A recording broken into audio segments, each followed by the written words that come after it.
Perkenalkan, nama saya Melda Friani dari kelas 10 TLM.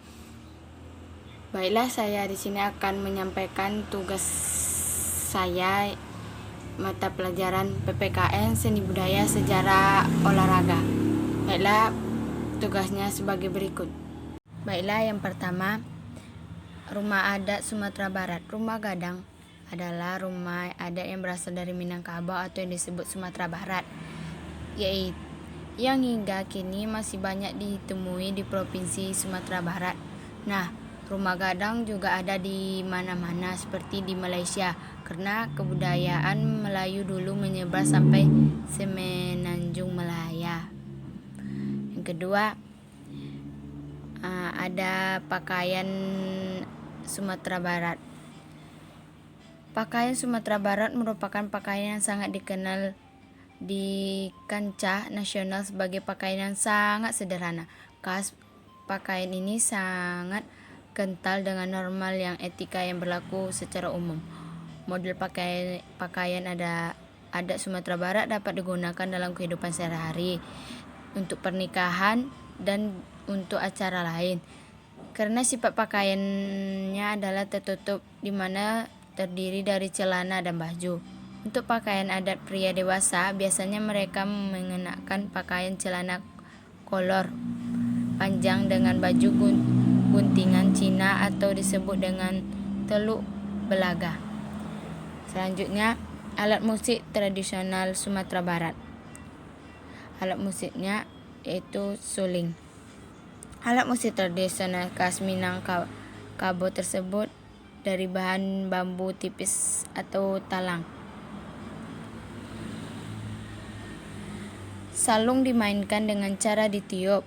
Pemain salung bisa ditiup dengan menarik napas secara bersama, dan menjadi keutamaan yaitu bisa memainkan alat musik tradisional tersebut dari awal hingga akhir lagu tanpa adanya jeda. Yang kedua adalah rumah adat Riau.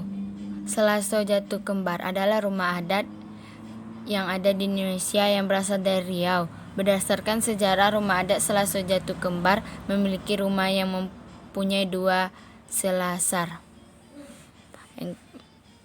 Selanjutnya, pakaian Sumatera Riau, Provinsi Riau. Pakaian Riau merupakan daerah di Pulau Sumatera yang sering disebut memiliki nilai-nilai Melayu luhur yang berlandas Islam.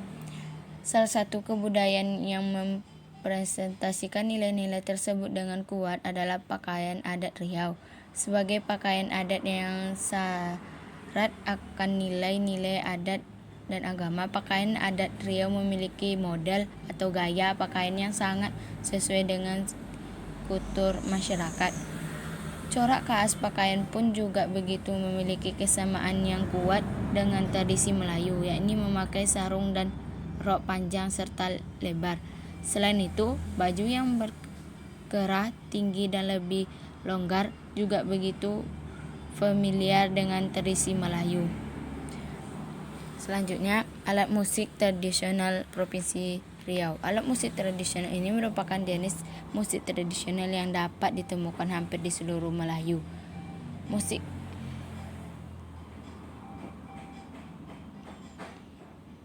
Nama alat musiknya musik gambus yang lebih berkembang dari sebelumnya dan beralih fungsi menjadi pengiring zapin di pentas. Awalnya gambus dimainkan sebagai sarana hiburan yang bernuansa selingkuis dan dimainkan secara individu di rumah atau di hiburan bagi nelayan di atas perahunya. Yang ketiga adalah rumah adat Sumatera Utara yang atau disebut balon. Rumah balon adalah rumah khas Sumatera Utara yang berasal dari Batak. Ada juga beberapa jenis rumah balon dan memiliki gaya arsitektur rumah orang Batak. Selanjutnya, pakaian Sumatera Utara.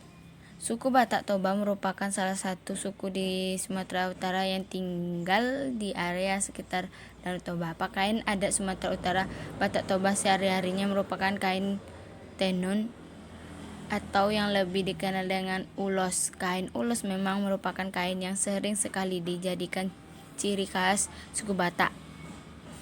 Umumnya kain ulos dibuat khusus dengan cara ditenun menggunakan alat tradisional dan benang sutra. Warna benang untuk membuat ulos pun biasanya tak jauh dari warna hitam, putih, merah, perak, dan emas.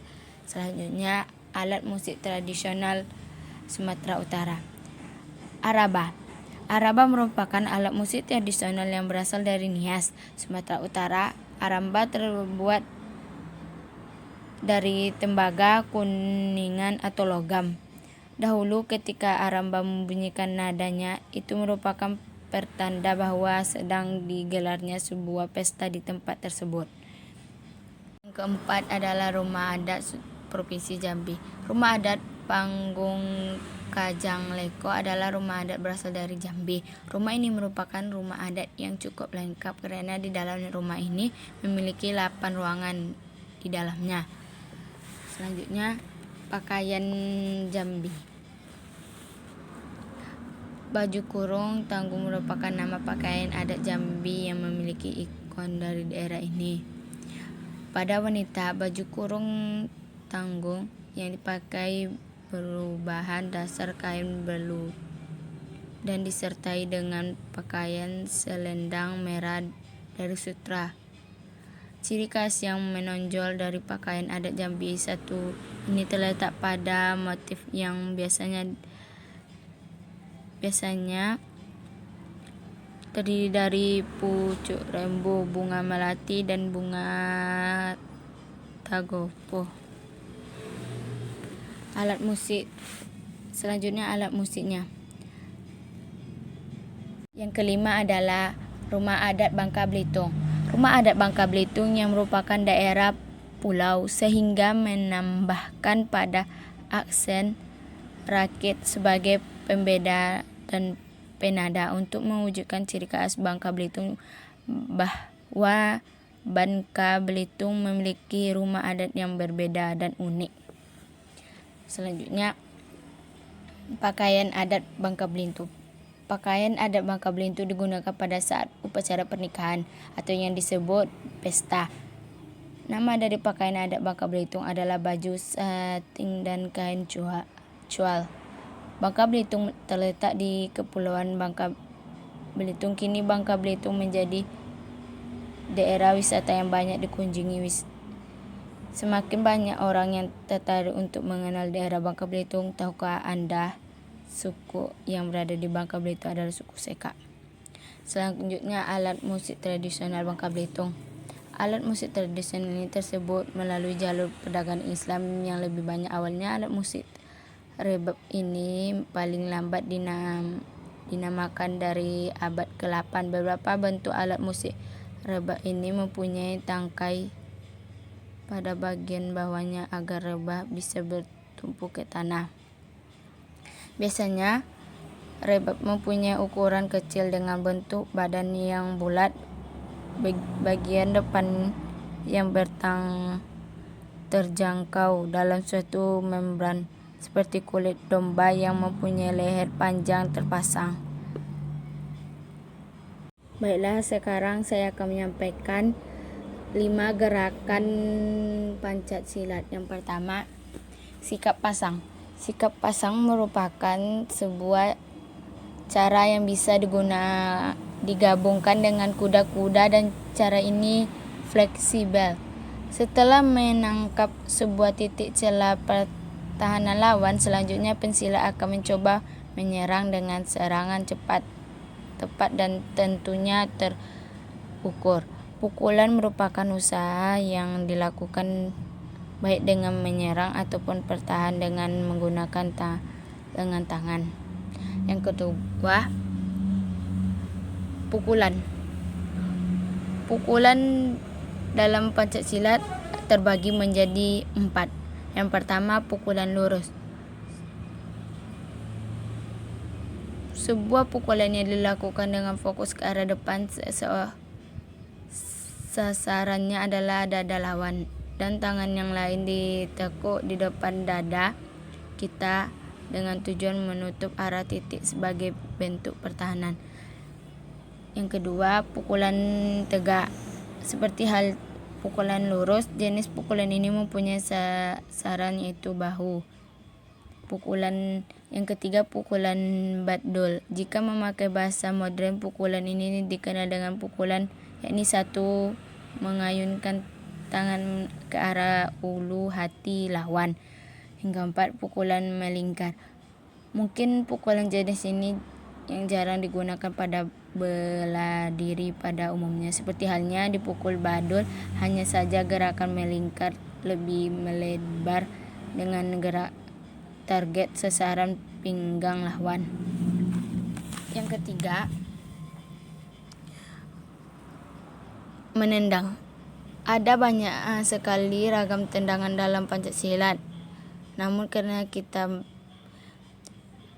tendangan dalam teknik dasar Pancasila, yang pertama, tendangan A, tendangan lurus ke depan dengan menggunakan cocor kaki yang mengaruh ke ulu hati lawan.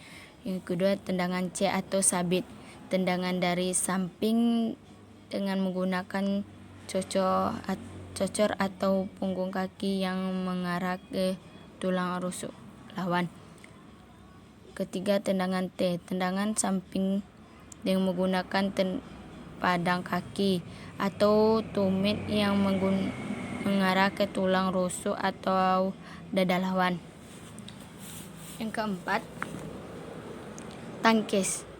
Tangkis terbagi menjadi 4.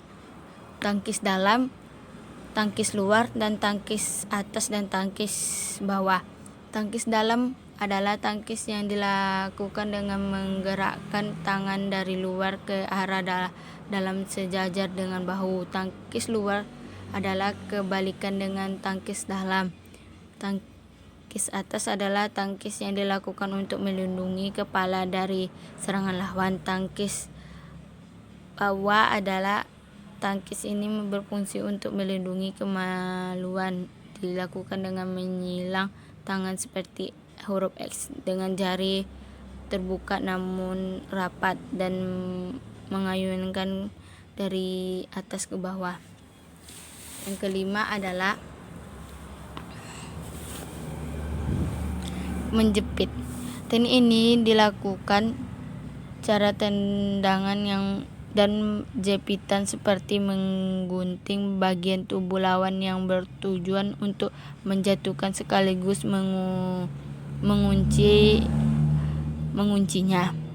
Walaupun dikatakan teknik dasar dalam Pancasila, namun teknik ini tidak digunakan untuk pemula karena memiliki risiko kegagalan yang cukup tinggi. Hanya itu yang dapat saya sampaikan dari tugas saya. Wabillahi taufiq wal hidayah. Assalamualaikum warahmatullahi wabarakatuh.